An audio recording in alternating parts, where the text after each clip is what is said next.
Johnny ভাই, জি ভাই। আচ্ছা আপনার মুড়িটা অত মজা লাগে কেন? আমরা যে দেখি শহরে ফুচকার দোকানদাররা যে টকটা বানা, এটা হলো ড্রেনের পানিতে বানা, বুঝছো? ময়লা পানিতে বানাইলে টকটা বেশি মজা লাগে।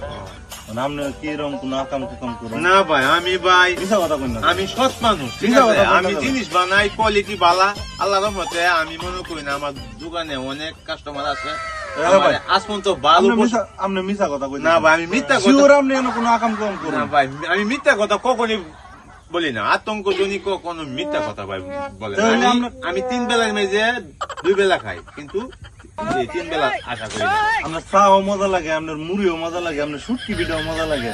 মজা তো ভাই আই না। মজা ভাই, আমি তো একটা আছে। এখানে আল্লাহর একটা রহমত আছে ভাই। ভাই আমি এটা বিশ্বাস করি না, আপনি কোনো কিছু মিশাই না। না ভাই, কি মিশাই আমি দেখবেন ভাই? কোনোদিন আতঙ্কজনী ভাই এলা কিন্তু মিক্সকার করে জিনিসের মাঝে।